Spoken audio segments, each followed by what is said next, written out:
நம்மளை படைத்து நம்மைக்காக அகிலங்களையும் படைத்து பரிபாலித்துக் கொண்டிருப்பான அவனே இறைவன், அவனே அல்லாஹ், அவனே ஏகன், அவனே கடவுள், உருவமற்றவன், உணர்வானவன், உள்ளச்சத்துக்குரியவன்.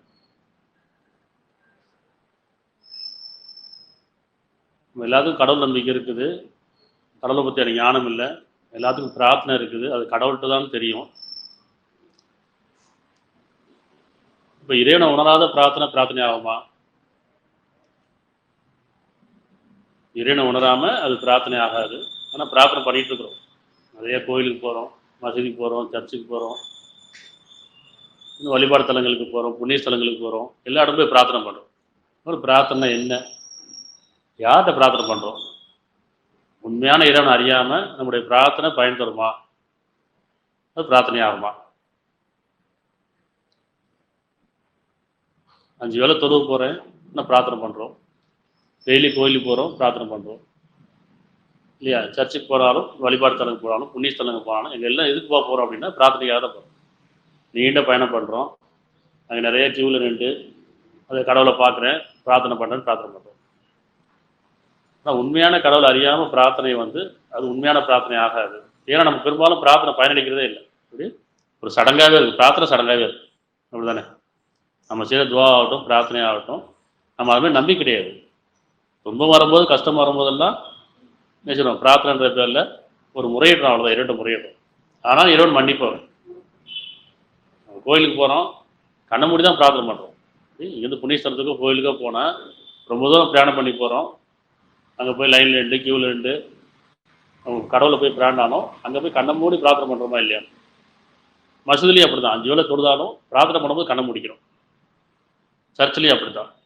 அப்போ கடவுள்னு வரும்போதெல்லாம் நம்ம கண்ணை மூடி பிரார்த்தனை பண்ணும்போது அப்போ இறைவன் எங்கே இருக்கா அப்படின்னா உணர்வாக இருக்கான் அப்படிங்கிறது. இப்போ யாருடைய பிரார்த்தனை இறைவனை ஏற்றுக்கிறான்? எந்த மாதிரி பிரார்த்தனை இறைவனை ஏற்றுப்பான்? நம்ம பிரார்த்தனை போய் செல்லத்தை நினைச்சோம், விரக்தியாக இருக்கும். நான் பிரார்த்தனை பண்ணிக்கிட்டே இருக்கிறேன், எனக்கு பயனளிக்க மாட்டுது, இந்த சுகம் கிடைக்க மாட்டேங்குது, மனசுக்கு அமைதி கிடைக்க மாட்டுது, நிம்மதி கிடைக்க மாட்டுது இல்லையா?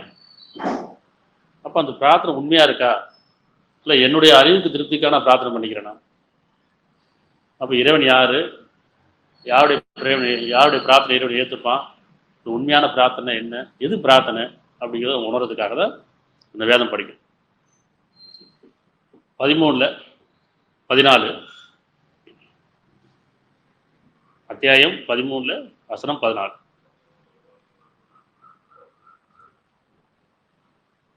உண்மையான அழைப்பு அவனுக்கே உரியதாகும்.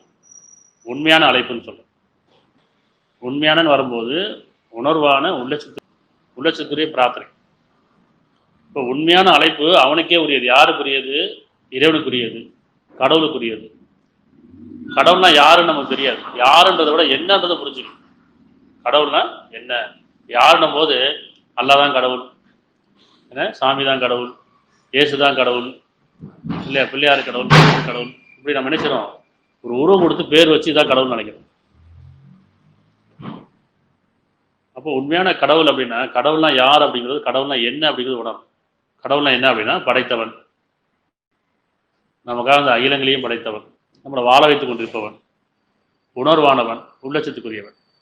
அப்போ உருவம் கிடையாது, அவன் அருவமானவன். அந்த அருவமானங்களை தான் நம்ம பிரார்த்தனை போது நமக்கே தெரியும். நான் அவ்வளோ தூரம் கஷ்டப்பட்டு இங்கேருந்து கோயிலுக்கு போகிறோம், திருப்பதிக்கு போகிறோம், அல்லது மக்காவுக்கு போகிறோம், இல்லை ஜெருசலத்துக்கு போகிறோம், எந்த ஒரு புண்ணிய ஸ்தலத்துக்கு போனாலும் இவ்வளோ தூரம் கஷ்டப்பட்டு பிரயாணம் பண்ணி செலவு பண்ணி போயாச்சு. ஆனால் அங்கே போய் என் கண்ணை மூடி பிரார்த்தனை பண்ணுறோம். அப்போ அது உணர்வாக மனசுக்குள்ளே தானே போகுது. அப்போ நான் இங்கே இருக்கேன், என் மனசு என்கிட்ட தான் இருக்குது, என்னுடைய கண்ணு இங்கே தான் இருக்குது, என் பிரார்த்தனை இங்கே தான் இருக்குது. இதுக்கே நான் தேடி அலைஞ்சு போகணும் அப்படின்னா இறைவனை உணரலை, இறைவனை அறியலை, இறைவன் யாருன்னு தெரியல. இறைவன் என்னன்னு தெரியல. அப்புறம் உணர வேண்டியது என்னன்னு சொன்னா, பிரார்த்தனைங்கிறது உள்ளுணர்வா இருக்கு அப்படிங்கும்போது உண்மையான அழைப்பு அவனுக்கே உரியதுன்னு, யாருக்குரியதுன்னு, என்னை யார் படைத்தானோ அவனுக்குரியது. என்னை யார் படைத்தானோ அவனுக்குரியது. அவனையன்றி அழைக்கிறார்கள், அவனையன்றி அழைக்கிறார்களே அவர்கள் இவர்களுக்கு எவ்வித பதிலும் தரமாட்டார்கள். இதுதானே உண்மை. நம்ம படைச்சனை தவிர நம்ம யாரை பிரார்த்தனை பண்ணாலும், வேற எதுக்க பிரார்த்தனை பண்ணாலும், படைக்கப்பட்ட எந்த ஒரு பொருளை பிரார்த்தனை எங்கேயா பதில் கிடைக்குதா அப்படின்னா பதில் கிடைக்காது. நம்மளா ஒரு கற்பனையிலையும் ஒரு மன திருப்தியிலையும் போயிட்டு வந்துருவோம், அவ்வளோதான். ஆனால் நம்ம மனசுக்கு கண்ணை மூடி பிரார்த்தனை பண்ணும்போது மனசுக்குள்ள ஒரு நிம்மதியோ ஒரு அமைதியோ ஒரு நிறைவோ கிடைச்சிக்கிறத கண்ணை திறக்கும். அப்படிதானே? எல்லாரும் ஒரே மாதிரி பிரார்த்தனை பண்ணுறது இல்லை. பிரார்த்தனை பண்ணும்போது ஒவ்வொருத்தருக்கும் நேரம் கிடைக்கும். ஒருத்தர் 5 நிமிஷம் பண்ணுவாங்க, 10 நிமிஷம் பண்ணுவாங்க. அவங்களுடைய மனசில் போயிட்டு அந்த கோரிக்கையை வச்சு இந்த மனம் ஒரு நிறைவு பெற்றதுக்கு தான் கண்ணை திறக்கும், இல்லையா? அப்போ அவனை அன்றி, அதாவது படைத்தவனை அன்றி, இங்கே படைத்தவன் அல்லான்றது படைத்தவன் புரிஞ்சுக்கணும், கடவுள்னா படைத்தவன் புரிஞ்சுக்கணும், இறைவன்னா படைத்தவன். நம்மளை படைத்தவன் யாரோ அவன் தான் இறைவன். அப்போ அவனை நம்மளை படைத்தவன் அன்றி அழைக்கிறார்களோ, வேற எதையும் அழைச்சாலும் சரி, மனிதர்களையோ அல்லது பொருளையோ, நம்முடைய கற்பனை எதை அழைத்தாலும் சரி, இவர்களுக்கு எவ்வித பதிலும் தரமாட்டார்கள்.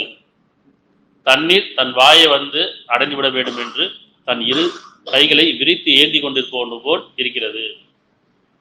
என்ன புரியுதுல? தாகம் இருக்கு, தாகம் உணர்வு இருக்கு, தண்ணியும் இருக்குது. என்ன செய்யணும்? இப்போ இது கடையில் எடுத்து குடிக்கணும். தாகத்தை இறைவன் படைச்சிட்டான், தண்ணீரையும் படைச்சிட்டான். இது கடையில் அழகிய செயல், அது அழகான முறையில் எடுத்து குடிக்கணும். அப்போ எந்த ஒரு செயலும் செய்யாம தண்ணீர் தன் வாயை வந்து அடைந்துவிடும் என்று நிராகரிப்பவரின் பிரார்த்தனையை வழிகேட்டு இருப்பது, அது வாயை வந்து அடைந்து விடாதுங்களா? எந்த ஒரு நன்மையும் செய்யாம உங்களுடைய பிரார்த்தனை பயன் தராது. நல்லெண்ணம் இல்லாம, நல்ல செயல் செய்யாம, உள்ளச்சம் இல்லாம அந்த பிரார்த்தனை வெறுமன பிரார்த்தனையா இருக்கு. எந்த நல்லதும் செய்யறதே கிடையாது, எந்த நல்லெண்ணமும் கிடையாது. ஆனால் பிரார்த்தனை மட்டும் இருக்கு. இறைவன் அந்த பிரார்த்தனை ஏற்றுப்பானா, அங்கீகரிப்பானா அப்படின்னு பார்க்கணும்.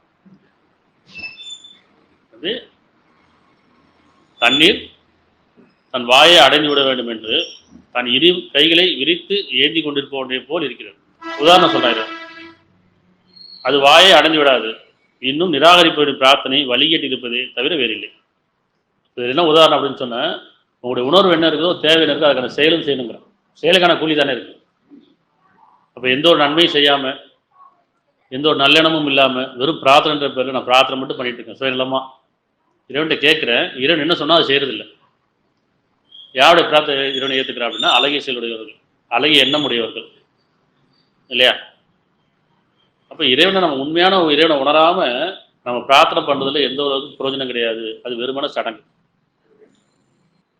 20:16 அத்தியாயம் 20:16 நிச்சயமாக நான் தான் அல்லாஹ், என்னை தவிர இறைவன் இல்லை. ஆகவே என்னையே நீர் அழைப்பீராக, என்னை உணரும் பொருட்டு என் தியானத்தில் நிலைத்திருப்பீராக. நிச்சயமாக நான் தான் அல்லாஹ், என்னை தவிர இறைவன் இல்லை. அர்த்தம், உங்களை படைத்தவன் நான் தான், என்னை தவிர உங்களை யாரும் படைக்கல, என்னை தவிர உங்களை யாரும் அறிய முடியாது. யார் படைத்தானோ அவனை தான் அறிய முடியும். என்னுடைய மனசை யார் அறிஞ்சானோ இறைவன் மட்டும் தான் அறிய முடியும். அப்போ நான் தான் அல்லாஹ்னு அர்த்தம், என்னை தவிர வேறு இறைவன் இல்லை. ஆகவே என்னை நீர் அழைப்பீராக, என்னையே உணர வேண்டும், என்னையே அறிய வேண்டும், என்னையே அழைக்க வேண்டும். அதுதான் நேர்வழி. இல்லைன்னு சொல்லுதுன்னு, உங்களை படைச்சவனை நான் தான், ஆகவே என்னை அழையுங்கள், என்னை உணருங்கள், என்னை உணரும் பொருட்டு என் தியானத்தில் நிலைத்திருப்பீராக, என்னை உணரும் பொருட்டு என் தியானத்தில் நிலைத்திருப்பீராக. நம்ம இறைவனை உணர்ந்திருக்குமானா உணரல, கேள்விப்பட்டதெல்லாம் நம்பியிருக்கோம், அவ்வளோதான். இதுதான் கடவுள் அப்படின்னா, இதுதான் அல்லாஹ், இதுதான் இறைவன், இதுதான் இயேசு, இதுதான் சாமின்னு சொன்ன முன்னோர்கள் மூதாதி சொன்னதை கேள்விப்பட்டு அதை நம்பிட்டு அப்படியே வழிபட்டு இருக்கோம், அங்கேயே பிரார்த்தனை பண்ணிட்டு இருக்கோம். அப்போ நம்ம பிரார்த்தனை எப்படி இருக்கு? அப்போ இறைவனை நம்ம உணர்ந்திருக்குமானா உணரல, உணரணும். எப்படி உணர்றது? இறைவனுக்கு எனக்கு நெருக்கமா இருக்கான், இறைவனுக்கு நான் நெருக்கமா இருக்கேன், ரெண்டு விஷயம் இருக்குல்ல. இறைவன் எனக்கு நெருக்கமா இருக்காங்கிறது எப்படி உணர்றதுன்னா, என் உயிர் என்னோட இருக்குது, இல்லையா? கடவுளே இல்லைன்னு சொல்லக்கூட ஒரு கூட்டம் இருக்கும். ஆனால் கடவுள் இருக்காங்கிறதுக்கு என்ன அத்தாட்சி அப்படின்னு சொன்னா, இந்த உடலோட உயிர் இருக்க வரைக்கும் இறைவன் என்னோட இருக்கான்னு அர்த்தம்.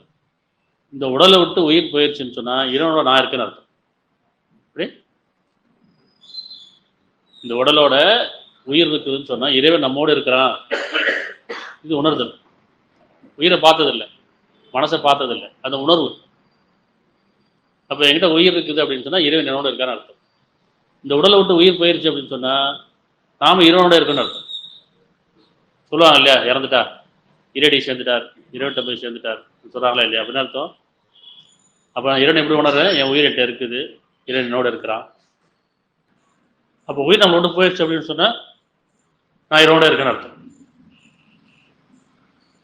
அப்போ அந்த உயிர் நம்ம கொடுக்கப்பட்ட ஒரு காலம், அது காலம் நேரம் ரெண்டு இருக்கு. காலம் கொடுக்கப்பட்டிருக்கு, அது நம்மளோட வாழ்வா இருக்கு. நேரம் விதிக்கப்பட்டிருக்கு, அது மரணமா இருக்கு. அப்போ அந்த உயிர் உள்ள வரைக்கும் நம்ம இறைவனை உணராம நம்ம வாழ்க்கை வந்து வீணா போயிடக்கூடாது. என்னை உணராம நீங்க இறந்து விடாதீங்கன்னு சொல்லு, உணரும் பொருட்டு. இப்போ நிச்சயமா நான் தான் அல்லாஹ், என்னை தவிர இறைவன் இல்லை. ஆகவே என்னையே நீர் அழைப்பீராக, என்னை உணரும் பொருட்டு தியானத்தில் எழுத்திருப்பீராக. இறைவன் எப்படி உணர்றது? மனம் இருக்கு, மனதை பார்த்தது இல்லை. ஆனா மனம் தூய்மையா இருக்கா? தூய்மையான மனசு தான் பிரார்த்தனை. ஆன்மா இருக்கு, ஆன்மா உணர்ந்தது இல்லை. நம்ம இறைவனோட எப்பவுமே இருக்கிறது இல்லை. இறைவன் நம்மோட இருக்கிறான்றது உணர்றதே இல்லை. இறைவன் கவனிப்பனா இருக்கான், உற்று நோக்கினா இருக்கான், கண்காணிப்பனா இருக்கிறான், அறிவிப்பனா இருக்கிறான், செவியற்பனா இருக்கிறான். உன்னுடைய பண்புகள்லாம் உணரும். அப்பதான் உள்ளட்சம் இருக்கும். அப்போ நம்ம என்ன செய்யணும்? நிதானமா இருக்கணும், கவனமா இருக்கணும், தியானத்துல இருக்கணும். அப்பதான் ஞானம் பெற முடியும். நமக்கு நிதானமே இல்லை. இந்த உலக வாழ்க்கையில் நிதானம் கிடையாது. எப்பவுமே பணம் பணம் பணம் பணம், அறிவு அறிவு, பொருளை தேடி அழைஞ்சிக்கிட்டே இருக்கிறோம். கொடுக்கப்பட்ட நேரத்தை அவனுக்கு கொடுக்கப்பட்ட, அவனை தியானிக்கிறதுக்கான கொடுக்கப்பட்ட நேரத்தை நம்ம பயன்படுத்தாம, அவனை தியானிக்காம உணராம, பணமும் அறிவும் பொருளும் இது கொண்டே நம்ம வளைஞ்சிக்கிட்டே இருக்கும். அப்போ என்ன செய்யணும்? தவறிக்கிட்டே இருக்கும். இறைவனை மறந்துகிட்டே இருக்கும். இறைவன் நம்மோட தான் இருக்கிறான். இறைவன் நம்மோட தான் இருக்கிறான், அதை நம்ம கவனிக்கிறதே இல்லை. அப்போ இறைவனை நான் வந்து இறைவன் கூடயே இருந்துக்கிட்டு அவனை கூட்டிகிட்டே அலைகிறோம். ஆஸ்பத்திரிக்கு அலைகிறோம், கோவிலுக்கு அலைகிறோம், புண்ணியஸ்தலுக்கு அலைகிறோம். இப்படி யோசிச்சு பாருங்க. இறைவன் நம்மோட இருக்காண்ட மறந்துட்டு கோயில்களே அலைகிறோமா இல்லையா, வழிபாடு தலங்கள் அலைகிறோமா இல்லையா? அப்படின்னு இறைவனை கூட்டு அலைகிறோம். இது எவ்வளோ பெரிய பாவம் இது. இறைவன் சொல்ல, நான் உன் கூட தான்ப்பா இருக்கேன், நான் உணர்வா இருக்கேன், உனக்கு அறிவிப்பானா இருக்கிறேன், உனக்கு வழி நடத்துறேன், உன்னை வாழ வச்சுட்டு இருக்கேன்னு சொன்னா நீ என்னை கூப்பிட்டு எங்கப்பா அலைகிற? சொல்லுமா இல்லையா? அவனை கூப்பிட்டு ஆஸ்பத்திரிக்கு அலைகிறான். பாவம் செய்யும்போது அவனையும் கூட வச்சுக்கிறோம். சரி, அப்போ நம்ம என்ன செய்யணும்? இறைவன் நம்மோட இருக்காங்கிறது உணர்ந்துக்கிட்டே இருக்கணும். அதுதான் தியானம். இவர்தான் உள்ளட்சமுடையவர்கள், பயபக்தியாளர்கள், உணர்வுடையவர்கள், தொழுகையாளிகள்.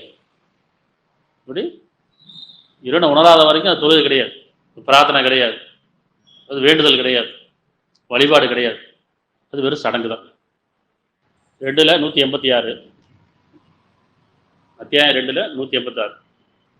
என் அடியார்கள் என்னை பற்றி உம்மிடம் கேட்டார். இவர் தூதர்கிட்ட சொல்றான். ஒவ்வொரு காலகட்டங்களையும் நபிமார் வருவாங்க, தூதர்கள் வருவாங்க, அதுக்கப்புறம் இமாம்கள் தலைவர்கள், வழிகாட்டி. இன்னைக்குள்ள இமாம்கள் கிடையாது. இறைவன் சொல்ற இமாம்கள் அப்படின்னு சொன்னா உங்களே வழிநடத்தக்கூடியவர்கள், வழிகாட்டி, தலைவர்களாக இருப்பாங்க. தலைமை தாங்கி உங்களே வழிநடத்துவாங்க அந்த சமுதாயத்தை. நன்மை பக்கம் ஏவுவார்கள், தீங்கு விட்டு விளக்குவார்கள். அப்போ நபிமார் எதுக்கு வராங்க?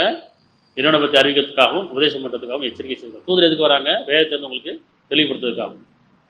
இமாம்கள் எதுக்கு வராங்க? உங்களே செவ்வனை வழிநடத்துவதற்காகவும். இது ஞானமுடையவர்கள். இப்படி நல்லடியார்கள் வந்துகிட்டே இருப்பாங்க. அப்போ இறைவன் என்ன சொல்கிறான்? எதுக்கு அனுப்புகிறான்? போய் சொல்லுங்க, என் அடியாரிடம் சொல்லுங்க. என் அடியார்னா யாரு? யார் உணர்வா இருக்காங்களோ, உள்ளத்தோடு இருக்கிறாங்களோ, இறைவனை வேண்டுவர்களாக இருக்கிறாங்களோ, இறைவனுக்கு அஞ்சியவர்களாக இருக்கிறாங்களோ, அவரும் என் அடியார். அப்போ என் அடியாரிடம் என்னை பற்றி உங்களிடம் கேட்டால் நிச்சயமா நான் சமீபமா இருக்கேன்னு சொல்லுங்க. சமீபமான எப்ப? எவ்வளவு நெருக்கமா? உங்களோட இருக்கேங்கிறான். உயிரை விட ரெடி நரம்போட சமீபமா இருக்கேங்கிறான். உணரணுமா இல்லையா? நம்ம தனியா இருக்கும்போது நம்மோட இருக்கிறான் இறைவன். 2 பேர் பேசி இருந்தாலும் நம்மோட இருக்கிறான். 3 பேர் இருந்தாலும் 4வது ஆள் இருக்கிறான். 5 பேர் இருந்தால் 6வது ஆள் இருக்கிறான். அப்போ உங்களோட இருக்கிறேங்கிற இறைவன். நீங்க தனித்து இருந்தாலும் உங்களோட இருக்கிறேன். நீங்க 2 பேர் இருந்தாலும் 3வது ஆள் நான் இருக்கிறேன். 3 பேர் இருந்தால் 4வது ஆள் நான் இருக்கிறேன். நான் இல்லாம நீங்க இல்லை. அப்படி நான் இல்லாமல் நீங்கள் எதையும் பேசலை, எதையும் செய்யலை, எதையும் பார்க்கல. வானங்களிலும் பூமியிலும் பேசப்படும் சொல்லையெல்லாம் இறைவன் நன்கறிந்ததான் இருக்கேங்கிறான். நான் நன்கறிந்ததான் இருக்கேங்கிறேன். பதிவு செய்யப்படுது. அப்படி நம்முடைய சொல் பதிவு செய்யப்படுது, எண்ணங்கள் பதிவு செய்யப்படுது, நம்முடைய பார்வையில் எல்லாமே பதிவு செய்யப்படுது. சொல்லுவாங்க இல்லையா, உங்களுக்கு எதிராக உங்களுக்கு கண்களும் உங்களுடைய காதுகளும் உங்களுடைய கைகளும் உங்களுக்கு எதிராக சாட்சி சொல்லாமல் கூட உங்களை மறைத்துக் கொள்ளவில்லை வசனம் வருதா இல்லையா? அப்போ எல்லாம் மெமரி எங்கே பதிவாகுது? நம்ம எதெல்லாம் பார்த்தோமோ இந்த கண்களில் பதிவாகுது, எதெல்லாம் கேட்டோமோ இந்த காதில் பதிவாகுது, எதெல்லாம் பேசணுமோ இந்த நாட்டில் பதிவாகுது, எதெல்லாம் நம்ம எண்ணணுமோ அதெல்லாம் இந்த மனசில் பதிவாகுது, நம்ம எதெல்லாம் செஞ்சோமோ இந்த கரங்களால் பதிவாகுது, எங்கெல்லாம் போனோமோ காலில் பதிவாகுது. நம்ம நினைக்கும் பதிவுனா என்ன மெமரி கார்டு மாதிரி இப்படி அது இறைவனத்தில் போகும்போது நம்ம எங்கே போனோம் எல்லாமே இறைவன் அறிவிப்போம், என்ன பேசணும் எல்லாமே இறைவன் அறிவிப்போம். இப்போ அந்தளவுக்கு இறைவன் கண்காணிப்பனா இருக்கிறான், உற்று நோக்கியவனா இருக்கிறான், சமீபமாக இருக்கும். அவனுக்கு எதையும் மறைக்க முடியாது. இரவு பகல் அவனுக்கு சமீபமானது தான், மறைவானது வெளிப்படையானது அவனுக்கு சமீபமானது தான். இப்போ என் அடியார்கள் என்னை பற்றி உங்களிடம் கேட்டால் நிச்சயமாக நான் சமீபமாக இருக்கிறேன் சொல்லுங்கிறேன், போய் சொல்லுங்க நான் சமீபமாக இருக்கேன்னு சொல்லுங்க. பிரார்த்தனை செய்வோரின் பிரார்த்தனைக்கு அவர் பிரார்த்தித்தால் விடையளிக்கிறேன். பிரார்த்தனை என்ன? வேண்டுதல். அப்போ பிரார்த்தனை என்னது? யார்கிட்ட வேண்டுறோம்? இறைவன்கிட்ட வேண்டும். அப்போ உங்களுடைய தேவைக்காக நீங்கள் கேட்குறீங்கன்னா உங்களுடைய தேவை எது? மனசுக்கு அமைதி, நிம்மதி. நம்ம தேவை என்ன கேட்குறோம்? பிரார்த்தனை கேட்குறோம், அறிவு கொடு, பொருளை கொடு, வீடை கொடு, வாசலை கொடு, காரை கொடு, நல்ல வசதியான வாழ்க்கையை கொடு, பதவி கொடு, அதிகாரத்தை கொடு. இதெல்லாம் பிரார்த்தனையா? நம்ம என்ன கேட்குறோம்? அவன்கிட்ட மனசுக்கு அமைதி கொடு, நிம்மதி கொடு கேட்கும். அதை கேட்குறோம், அதை கேட்குறது. பணம் இருக்கும், செல்வம் நிறையா இருக்கும், நல்ல வசதி இருக்கும், வாய்ப்பு இருக்கும், கார் இருக்கும், பகலாக இருக்கும், அதிகாரம் எல்லாமே இருக்கும். ஆனால் மனசுக்கு அமைதி இருக்கா, நிம்மதி இருக்கான்னு இருக்காது. அப்புறம் எதை கேட்கணும்? இதெல்லாம் கேட்டால் செல்லா கொடுத்துட்டா, இறைவன் கொடுத்துட்டா. யார் உலக வாழ்க்கை விரும்புகிறாரோ அதுக்கு நான் கொடுத்து விரைந்து கொடுத்துடுவோங்கிறான். மறுமையில் யாரும் பாக்கியம் கிடையாது. இம்மை மறுமை அல்லாஹ்வுடையது. நீங்கள் எது வேணும் கேளுங்க. பிரார்த்தனை எதுவாக இருக்கணும் அப்படின்னா நன்மையானதாக இருக்கணும், உண்மையானதாக இருக்கணும், நியாயமானதாக இருக்கணும். அதில் பணியோடையும் உள்ளச்சோரையும் பிரார்த்தனை பண்ணணும். இப்போ இந்த உலக வாழ்க்கையை விரும்பி யார் கேட்குறாங்களோ கொடுத்துட்டேங்கிறான். என்ன இருக்கும்? நிறைய பணம் இருக்கும் இல்லையா, நிறையா மக்கள் அடியார்கள் இருப்பாங்க, உதவியாட்கள் இருப்பாங்க, வசதி வாய்ப்பு எல்லாமே இருக்கும். ஆனால் மனசுக்கு அமைதி இருக்காது, நைட்டு போகாது, நிம்மதி இருக்காது, பசி இருக்காது, சாப்பிட்டா ஜெனிக்காது. இப்போ நம்ம இரண்டு என்ன கேட்கணும்? நீ இறைக்க நல்லவற்று என்பால் நான் தேவையாக இருக்கேன் இறைவன் வரை பிரார்த்தனை. இவ்வளோதான், லேசா. அவனுக்கு தெரியும் மனிதன் நாம் படைத்தோம், அவனுடைய மனம் அவனுடைய என்ன பேசணும் அறிவுன்னு தெரியும் இல்லையா. இப்போ வாய் விட்டு பிரார்த்தனை அவசியம் இல்லை. மனசில் நமக்கு விரும்பினதை அதை நம்பினா போதும். அதுக்கு நம்ம உண்மையாக இருந்தால் போதும். எனக்கு பேச தெரியல, கேட்க தெரியல, பிரார்த்தனை பண்ணவே தெரியல அப்படின்னா ஒன்றும் இல்லை, விரும்பினா மட்டும் போதும். உங்களுடைய மனம் என்ன விரும்புதோ நான் அறிவுன்றான். இப்போ இரண்டு கேட்க வேண்டியது அமைதியும் நிம்மதி. இவ்வளோதான். உலக வாழ்க்கையில் வாழுங்காலமெல்லாம் எனக்கு மனசுக்கு அமைதி கொடு, நிம்மதி கொடு. எப்போ அமைதி நிம்மதி வரும்ன்றது இன்னும் தெரியும். எதை கொடுத்தா அவனுக்கு அமைதி நிம்மதி இருக்கும், எதை எடுத்தா அமைதி நிம்மதி போய் நிறுவனம் தெரியுமா இல்லை. அப்போ பிரார்த்தனை செய்வரின் பிரார்த்தனைக்கு அவர்கள் பிரார்த்தித்தால் விடையளிக்கிறது. அவர் என்னிடமே கேட்கட்டும், என்னையே நம்பட்டும், அப்போது அவர் நேர்வழி அடைவார்கள். சரியா? அப்புறம் பிரார்த்தனை யார்கிட்ட பண்ணுறோம்? கல்லையும் மண்ணையும் வணங்கிட்டு அல்லது மனிதர்கிட்ட போயிட்டு இதெல்லாம் பிரார்த்தனை பண்ணுறோம்ல, அது பிரார்த்தனை ஆகாது. அது நமக்கு நாம ஏமாத்திக்கிறோம். பிரார்த்தனைங்கிறது எப்போ நான் பிரார்த்தனை பண்ணுறோமோ அப்போயே நமக்கு விடை கிடைக்கணும். எப்படி கிடைக்கணும்? மனசுக்கு ஒரு அமைதி கிடைக்கும், ஒரு நிம்மதி கிடைக்கும். இப்போ யாருடைய பிரார்த்தனை இருக்குன்னா மனம் தூய்மையாக இருக்கும். போது மனம் தூய்மையாக இருக்கா, மனம் தூய்மை இல்லை. எப்பயுமே நமக்கு பெருமை, போராமை, போட்டி, கவலை, பயம், சங்கடம், இணைப்பு. மனம் தூய்மையாகவே இல்லை. தூய்மையாக இல்லாத பிரார்த்தனை எப்படி நினைத்துப்பான்.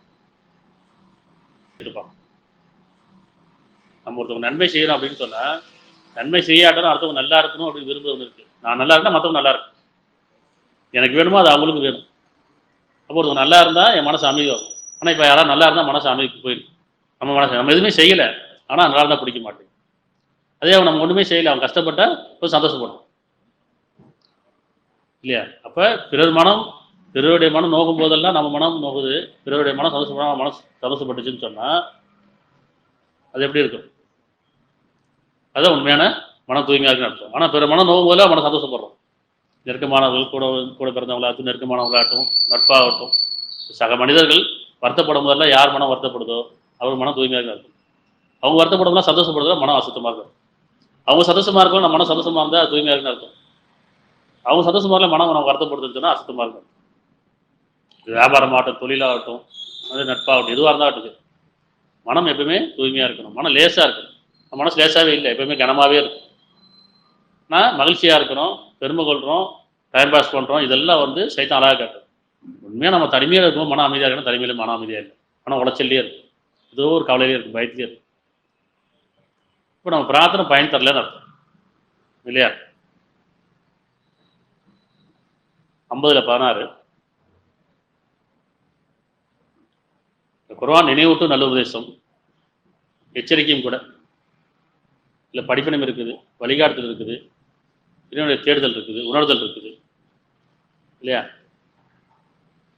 50:16 மேலும் நிச்சயமாக நாமே மனிதனை படைத்தோம், அவன் மனம் அவனிடம் என்ன பேசுகிறது என்பதை நாம் அறிவோம், அன்றையும் அவன் உயிரை விட நாம் அவனுக்கு சமீபமாகவே இருக்கிறோம். என்ன சொல்றா, உங்க உயிரை விட உங்களுக்கு நான் சமீபமா இருக்கேன். அப்போ உயிர் இருக்கு அப்படின்னா இறைவன் நம்மோட இருக்கான்னு அர்த்தம்.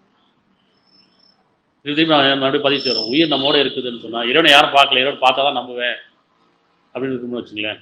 கடவுளை யாரும் பார்க்கல, இல்லைன்னா கற்பனையில் கடவுளை தான் கடவுள் சொல்லிட்டு இருக்கோம். அப்படி இல்லை, நான் ஒவ்வொருத்தரும் தனித்தனியாக அந்த உயிரை உணரும் போது இறைவன் நம்மோடு இருக்கிறான்னு அர்த்தம். இறைவனுக்கு நான் நெருக்கமாக இருக்கேன்னு இல்லை, இறைவன் எனக்கு நெருக்கமாக இருக்குங்கிறத உண்மை. இறைவனுக்கு நான் நெருக்கமாக இருக்கேன்னா அது பெருமை. எல்லாம் வந்து சடங்கு சம்பிரதாயம் பண்ணிட்டு தொப்பி போட்டு தாடி வச்சுட்டு திருநூறு பூச்சிட்டு உத்தராஜகத்தை போட்டுக்கிட்டு இல்லை சிலுவையை வச்சுக்கிட்டு இறைவன் நெருக்கமாக இருக்க காமிச்சிக்கமா இல்லையா மற்றவங்களுக்கு? மத சடங்கை பண்ணிட்டோம், அடையாளங்களை வச்சுக்கிட்டோம், இறைவனுக்கு நான் நெருக்கமாக இருக்க மற்றவங்க காமிச்சிக்கோம் இல்லையா? அது பெருமை. உள்ளட்சம் வேணா பணி வேணா இறைவன் எனக்கு நெருக்கமாக இருக்கான். அப்போ இந்த அடையாளங்களாக இருக்காது, நல்ல செயல் இருக்கும், நல்ல எண்ணம் இருக்கும், நல்ல பேச்சு இருக்கும், அந்த உணர்வு இருக்கும், உள்ளட்சம் இருக்கும். இது அடையாளம். அப்போ இறைவன் எனக்கு நெருக்கமாக இருக்காங்கிறது இந்த உலக வாழ்க்கையில். இறைவனுக்கு நான் எப்போ நெருக்கமாகும் அப்படின்னு சொன்னால், உயிர் நம்மோடு இருக்கிற வரைக்கும் இறைவன் நம்மோடு இருக்கிறா. உயிர் இந்த உடல் விட்டு பிரிஞ்சிருச்சுன்னா நாம் இறைவனோட போயிடும். அங்கே நன்மை தீமை அதுக்கான கூலி உண்டு. அப்போ பிரார்த்தனையும் கிடையாது, மன்னிப்பும் கிடையாது, அங்கே எந்த ஒரு எண்ணமும் கிடையாது. எல்லாமே இங்கே உலகத்தை வாழும்போது தான். இப்போ படைப்புக்கிட்ட நோக்கம் என்ன? இந்த உலகத்தை நம்ம படைக்கப்பட்டோம், காரணத்தோடு படைக்கப்பட்டிருக்கோம். அந்த காரணத்தை அறியணும். அறியாமல் இறைவனை உணராமல் இறந்துடக்கூடாது. என்னன்னு சொல்கிறான், நம்பிக்கொண்டவர்களே நீங்கள் என்னை உணரும் போட்டு என் தியானத்தில் நிறுத்திக்கிறாங்க. சரியா? அப்போ நிச்சயமாக நாம் மனிதனை படைத்தோம், நாமே மனிதனை படைத்தோம். நானே உங்களை படைச்சேங்கிறேன். உங்களுடைய மனம் உங்களிடம் என்ன பேசுகின்றது நான் அறிவேங்கிறேன். உங்கள் உயிரை விட நான் சமயமாக இருக்கிறேன். அப்போ இதை உணர்ந்துகிட்டே இருக்கணும். இப்பிலிருந்து இறைவன் நெருக்கமாக இருக்கான், இந்த உயிர் என்னோட இருக்கு. எப்போ உயிர் பலகீனமாகுது, உயிர் அலக்களிக்கிறோம். இந்த மனம் அலக்களிக்கும் போதெல்லாம் உயிர் அலக்களிக்கிறோம், உயிரோட்டம் குறையுது. உயிரே போகிற மாதிரி சொல்கிறோமா இல்லையா? உயிரே வந்த மாதிரி இருக்குன்னு சொல்கிறோம். இப்போ ஒரு நல்ல மனசுக்கு நல்ல செய்தி வரும்போது, நம்பிக்கை வரும்போது உயிரே வந்துருச்சு பண்ணுறோம். அதே நேரத்தில் மனசு ஒரு சங்கடம் வருத்தம் வரும்போது என் உயிரே போகிற மாதிரி இருக்குங்க. அப்போ உயிரே போகிற மாதிரி இறைவன் விட்டு போயிடுறான், இல்லை உயிரே வந்த மாதிரி இருக்குன்னா இறைவன் நமக்கு உதவி செய்யறான்னு அர்த்தம். 2:152 அத்தியாயம் 2:152. ஆகவே நீங்கள் என்னையே நினைவு கொள்ளுங்கள். ஒவ்வொரு வசனமும் அப்படியே நீங்கள் வரிசையாக எழுதி வச்சிட்டிங்கன்னா நம்ம படிக்கும்போது லேசாக இருக்கும், இன்னும் கொஞ்சம் விளக்கமாக தெளிவாக வரும். ஏன்னா அப்படிதான் வேதத்தை படிச்சுட்டே இருக்க நமக்கு ஒரு வசனம் இன்னொரு வசனத்துக்கு தெளிவு கொடுக்கும். ஆகவே நீங்கள் என்னையே நினைவில் கொள்ளுங்கள், நானும் உங்களுக்கு நெருக்கமாக இருப்பேன். என்ன சொல்லலாம் பாருங்க, என்னை நினைவு கொண்டவரா இருங்க, நான் நெருக்கமாக இருப்பேன், நெருக்கமாக தான் இருக்கிறேன், நெருக்கமாக இருக்குன்றதை நீ உணரு. இன்னும் எனக்கு நன்றி செலுத்துங்கள், எனக்கு மாறு செய்யாதுங்கள். எனக்கு நன்றி செலுத்துங்கள், மாறு செய்ய. எப்படி நன்றி செலுத்துது? இறைவனுக்கு தேங்க்ஸ் சொல்றதா? இல்லை. நன்றி செலுத்துதுன்னா என்ன? அவன் கொடுத்தது அழகின் முறையில் வாழ்றது, அழகான முறை, அழகான செயல், அழகான எண்ணம், இறைவனுக்கு இணைவிக்காமல் இருக்கிறது நன்றி செலுத்துது. எனக்கு மாறு செய்யாதீங்கிறான், எனக்கு இணை வைக்காதீங்க, இன்னும் பிரார்த்தனை நிராகரிக்காதீங்க. உங்களுடைய பிரார்த்தனைக்கு ஒரு காலம் இருக்கு, ஒவ்வொரு பிரார்த்தனைக்கும் ஒரு காலம் இருக்கு. எப்படி கருவுற்றா 10 மாசமோ அந்த மாதிரி ஒவ்வொரு பிரார்த்தனைக்கும் ஒவ்வொரு எண்ணத்துக்கும் ஒரு காலம் இருக்கு. பக்குவப்பட வேண்டியது. பக்குவப்படாமல் பிரார்த்தனை நிறைவேறாது. நம்ம விரும்பிட்டோம், மேலானது விரும்பிட்டோம், நன்மையானது கேட்டுட்டோம், அதுக்கான தகுதி நம்ம அடையிற வரைக்கும் அதுக்கான பொறுமையா இருக்கு. கேட்டோன்னு கிடைக்கல, நினைச்சதெல்லாம் நடக்கல, விரக்தியா அப்படியே இல்லை, பக்குவப்பட வேண்டியிருக்குங்கிறான். எப்படி கருவிட்டாச்சு, 10 மாசம் பக்குவப்பட்டு தானே உயிர் கொடுக்குறான், பிறக்குது. அந்த மாதிரி நம்ம ஒவ்வொன்றும் ஒவ்வொரு எண்ணமும் ஒவ்வொரு பிரார்த்தனையும் கருவுற்ற மாதிரி தான். நம்ம அதுக்காக தகுதியோட வந்தால் உடனே கிடைச்சிடும். இல்லைன்னு சொன்னால் அது பக்குவப்பட வரைக்கும் கொஞ்சம் பொறுமையா இருக்கும். சில சோதனைகளை கொடுத்து நம்ம இன்னும் பக்குவப்படும், இன்னும் பணிவை செய்வோம், இன்னும் உணர செய்வோம்.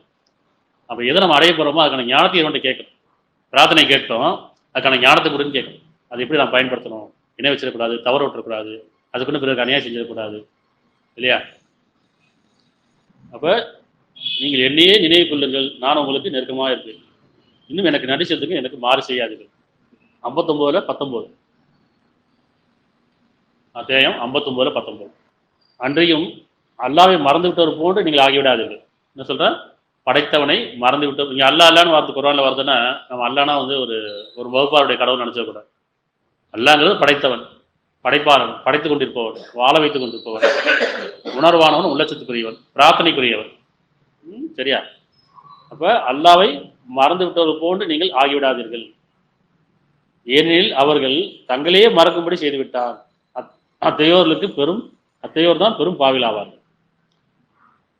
இறைவனை மறந்துடும் நம்மளை மறந்துடும் அர்த்தம். சொல்லுவாங்களே, என்னப்பா உன்னை மறந்து நீ வாழ்ற அர்த்தம், உன்னை நீ மறந்துட்டேன்னு அர்த்தம், இறைவனை மறந்துட்டேன்னு அர்த்தம்.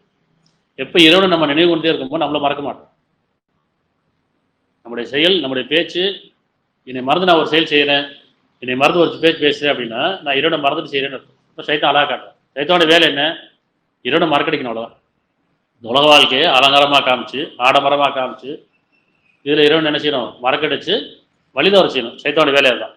இந்த உலக வாழ்க்கை வீணு விளையாட்டுமின்றி வேலை. உங்களை வீணுக்கு விளையாட்டுக்கு படைக்கலைங்க. ஒரு காரணத்தோடு படைச்சிருக்கேன், ஒரு நோக்கத்தோடு படைச்சிருக்கேன். நம்ம அதை உணரணும். நான் வீணுக்காக படைக்கப்படல, என்னையே நான் கேட்டு படைக்கல, என்னை கேட்டும் படைக்கல. அப்போ ஒரு காரணம் இருக்கு. நம்ம கேட்டோமா இறைவன்ட்ட, என்னை படைச்சு விடுன்னு கேட்டோமா? இல்லை இறைவன் நம்மகிட்ட கேட்டான், உன்னை படைக்கட்டுமான்னு கேட்டான். இல்லையே. படைப்பு நோக்கம் அவனுது, அந்த காரணம் அவனுக்கு தான் தெரியும். அந்த காரணத்தை உணர்வு தான் ஞானம். படைப்பின் நோக்கம் அவனுது. அப்போ ஒரு காரணத்தோட படைச்சிருக்கானா, அந்த காரணம் என்னன்னு அறிஞ்சிட்டோம்னு சொன்னா நாம் இறைவனை உணர்ந்துட்டோம்னு அர்த்தம். இறைவனை உணராம, இறைவனை அறியாம பிரார்த்தனை கிடையாது. அந்த பிரார்த்தனை வந்து சடங்காகவே இருக்கணும். பிரார்த்தனை என்னன்னு பார்க்கணும். இறைவன் என்ன கேட்கணும்? இறைவன் உன்னை பத்தி ஞானம் கொடு, உன்னை பத்தி ஞானம். இதை உணர்வு போட்டு இந்த தியானத்தில் நிறுத்திப்பான்னு கேட்கறான் இல்லையா? அப்ப என்ன செய்யணும்? இறைவன் உன்னை பத்தி ஞானம் கொடு, உயிரை பற்றி ஞானம் கொடு, உயிரை பற்றி ஞானம் கொடு, மனசை பற்றி ஞானம் கொடு, இந்த உடலை பற்றி ஞானம் கொடு, இந்த உலக வாழ்க்கையை பற்றி ஞானம் கொடு, இன்மை பற்றி ஞானம் கொடு, மறுமை பற்றி ஞானம் கொடு. இப்படி ஞானத்தை கேட்டுகிட்டே இருக்கும். ஞானம்னா தெளிவு. எதையுமே தெளிவில்லாமல் நம்ம வாழ்ந்துட்டே போகக்கூடாது. இது பிறந்துட்டோம் வாழ்கிறோம், பிறர் காட்ட வாழ்கிறேன், பிறர் பார்த்து வாழ்கிறேன், இது வாழ்க்கை இல்லை. இறைவனுக்காக வாழணும். என்னுடைய வாழ்வும், என்னுடைய மரணமும், என்னுடைய தொழுகையும், என்னுடைய குர்பானியும் யாருக்குரியது? அல்லாஹ்வுக்கே உரியது, படைத்தவனுக்கே உரியது. அவனுக்காக வாழ்ந்தாங்க. நம்ம அவனுக்காக வாழ்றதே இல்லை. நம்முடைய வாழ்க்கையா இல்லை.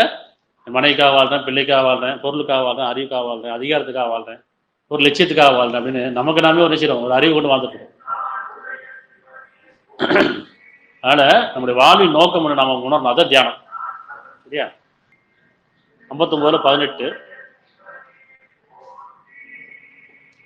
அதே 59:18 நம்பிக்கொண்டவர்களே அல்லாஹ்வுக்கு அஞ்சுங்கள். நீங்க நம்பிக்கொண்டவர்களா இருந்தீங்கன்னா படைத்தவனுக்கு அஞ்சுங்கள். எனக்கு அஞ்சுங்கள். என்ன நம்பிக்கை? இறைவன் இருக்கிறான், இறப்பு இருக்குது, இறப்புக்கு அப்புறம் வாழ்க்கை இருக்குது. அப்ப நன்மை தீமைக்கான கூலி கொடுக்கப்படும். இந்த உலகத்திலையும் சரி, மறுமையிலும் சரி. இங்கேயும் கூலி உண்டு. பாவத்துக்கும் புண்ணியத்துக்கும் மறுமையில மட்டும் தான் கிடையாது. படைச்சதை இறந்ததுக்கு அப்புறம் கூலி இருக்கு அப்படின்னா கிடையாது. இந்த உலகத்திலையும் அதுக்கான சாம்பிள் கொடுக்கப்படும். எதுக்கு? திருந்ததுக்காகவும், உணர்றதுக்காகவும், வருந்துறதுக்காகவும், பாவனை பேசுறதுக்காகவும், நம்ம செய்ய தவறுக்காக அல்ல பெரும்பாலும் மன்னிச்சிடலாம். நீங்க செய்ய தவறு உடனுக்குடன் பிடிப்பதில்லைங்கிறான். அப்படி பிடிச்சா உலகத்தை ஒரு உயிரும் மிஞ்சிருக்காதுங்கிறான். ஆனால் மன்னிப்போனா இருக்கேன், பெரும்பாலும் மன்னிச்சிருக்கேன், சில வெட்டம் பிடிக்கிறேங்க. அப்படி பிடிக்கும் போது சில வெட்டுக்கு நம்ம கூலி கொடுக்கப்படும். நம்ம அதில் என்ன செய்யறோம்? விரக்தி ஆயிடுறோம், அல்ல இணை வச்சிடறோம், நிராகரிச்சிடறோம். சில வெட்டம் பிடிக்கும் போது ஒரேடியா பிடிக்கலையே. அப்போ இறைவன் அளவற்ற அருளாளன், நிகழ்த்த இறக்க முடியாது, மன்னிப்பவன், கருணையாளன், அளவற்ற அருளாளன். காலம் கொடுக்கப்பட்டிருக்கேன், மன்னிச்சுதான் வாழ வச்சுட்டு இருக்கேன், இன்னும் மன்னிக்க வேண்டி வாழ வச்சுட்டு இருக்கேன். உங்களை மன்னிச்சுதான் வாழ வச்சுட்டு இருக்கேன், இன்னும் மன்னிக்க வேண்டி வாழ வச்சுட்டு இருக்கேன். அதெல்லாம் நம்பிக்கொண்டவர்களே அர்த்தம். படைச்சு போய் நம்பிக்கொண்டாச்சு, மரணத்து போய் நம்பிக்கொண்டாச்சு, மரணத்துக்கு அப்புறம் ஒரு வாழ்க்கை இருக்கு நம்பிக்கொண்டாச்சு. இதுதான் நம்பிக்கை. இறைவன் இருக்கிறான், பிரார்த்தனை ஏற்றுக்கிறான், நான் இறைவனுக்காக வாழ்றேன், இறைவன் என்னை வாழ வச்சுட்டு இருக்கேன். இதெல்லாம் நம்பிக்கை. நன்மை மீது நம்பிக்கை. நம்பிக்கை எல்லாமே நம்பிக்கை தான். நன்மையின் மீதா, தீமையின் மீதா, இறைவன் மீதா, இணைப்பின் மீதா, படைத்தன் மீதா, படைக்கப்பட்ட பொருள் மீதா. நம்பிக்கை எதன் மீது இருக்குதான் பார்க்கணும். நம்பிக்கை இல்லாத மனிதரே கிடையாது. அந்த நம்பிக்கை நன்மையா இருக்கா, தீமையா இருக்கா, உண்மையா இருக்கா, பொய்யா இருக்கா. அப்ப நம்பிக்கொண்டவர்களே அல்லாஹ்வுக்கு அஞ்சுங்கள் அப்படின்னு தான், படைத்தவனுக்கு அஞ்சுங்கள். மேலும் ஒவ்வொருவரும் தீர்ப்புக்காக தான் முற்படுத்தி வைப்பதை பார்த்து கொள்ளட்டும். கவனிங்கிறான். நீங்க உங்களுக்காக என்ன செஞ்சீங்களோ அதை கவனிச்சுக்கணும். ஒவ்வொருத்தரும் பதிவாக்கப்படுது இல்லையா? தீர்ப்புக்காக தான் முற்படுத்தி வைத்ததுன்னா சம்பாரிச்சு வச்சது. என்ன சம்பாரிச்சு? நம்ம சம்பாதிக்கணும், பொருள் சம்பாதிக்க சொல்ல இறைவன். பாவமா புண்ணியமா, நன்மையா தீமையா, எதை சம்பாதிச்சீங்களோ அதை முற்படுத்தி வைப்பதை பார்த்துக் கொள்ளட்டும். இன்னும் நீங்கள் அல்லாஹ்வை அஞ்சு நடந்து கொள்ளுங்கள். நீங்க செய்வவற்றை நிச்சயமா அல்லாஹ் நன்கறிஞனா இருக்கின்றார். இதை உணர்தல் தியானத்திலே இருக்கணும். எப்பயுமே தியானத்திலே இருக்கணும். நிதானமா இருக்கணும் முதல்ல, அப்புறம் கவனமா இருக்கணும், அப்புறம் தியானமா இருக்கணும். இப்படி இறைவனை கவனிச்சுட்டே இருக்கிறான். ஒவ்வொரு எண்ணமும் நான் யார்கிட்டயே ஒரு பேச போறேன்னு சொன்னா இறைவன் கேட்டுக்கிட்டே இருக்கான். அவன் பொய் சொல்றோமா, மனசு ஒண்ணு வச்சுக்கிட்டு உள்ளுணம் புறவனும் பேசிட்டு இருக்கிறோமா, நான் அவனை செய்யும் போது இறைவன் கவனிச்சுட்டே இருக்கிறான். நான் எங்க போனா இறைவன் பார்த்துக்கிட்டே இருக்கிறான். நம்ம இறைவனை தியானிக்க நேரமே இல்லை நமக்கு. நம்ம நேரமெல்லாம் அறிவு தேடியும் பொருளை தேடியும் இல்லைன்னு டைம் பாஸ் பண்ணுறோம். ஃபோன் எடுத்தோம்னா, செல்ஃபோன் எடுத்தோம்னா மணிக்கணக்கில் போயிட்டே இருக்கும். அதில் ஒவ்வொருத்தருக்கு யூடியூப் பார்க்குறவங்க இருக்காங்க, ஃபேஸ்புக் பார்க்குறவங்க இருக்காங்க, வாட்ஸ்அப் பார்க்குறவங்க இருக்காங்க, இல்லை செய்தி பொழுதுபோக்கு, இப்படி இருக்கிறோம். அதில் நேரம் போய்க்கிறோம். இறைவனை தியானிக்கிறது. அடுத்து வியாபாரம், அடுத்து தொழில், இப்படி நம்ம இறைவனை மறந்துட்டே தான் வாழ்ந்துட்டு இருக்கோம். இறைவனை உணர்ந்த நிலையில் வாழ்றது இல்லை. தியானம்னா என்ன? கண்ணை மூடி தன்னைத்தானே மறக்கிறது தியானம் இல்லை. தியானங்கிறது விழித்த நிலையில தன்னை உணர்றது, இறைவனை உணர்றது, தன் எண்ணங்களை உணர்றது, தன்னுடைய செயலை உணர்றது. நான் சரியா தான் இருக்கேன்னா, சரியா தான் பேசுறேன். நமக்கு தெரியும், யார்கிட்டயா பேசுறது தெரியும். நான் போய் சொல்லிட்டேன், அவங்களை ஏமாத்திட்டேன், நான் சொன்ன நம்பிட்டாங்க அப்படின்னு தெரியுதா இல்லையா நமக்கு? யார்கிட்ட ஏதாவது பேசும்போது நான் சொன்னது அவங்க நம்பிட்டாங்க, அவங்க ஏமாலியா? அவங்க ஏமாலியா இல்லை, நம்ம நாம ஏமாத்திக்கும். அப்போ மற்றவங்களை ஏமாத்துறது என்ன செய்யறோம்? நம்ம நாம ஏமாத்திக்கிறது உணர்றது இல்லை. மற்றவங்க நம்ப வைக்கிறது, இறைவன் நம்ப வைக்கிறது தெரியல. அப்போ உண்மையா இருக்கிற இறைவன் உண்மையா இருக்கிறது நமக்கு நானும் உண்மையா இருக்கு. அப்போ ஒவ்வொன்றும் இறைவன் கவனிப்பனா இருக்காங்கிறத புரிஞ்சுக்கணும்.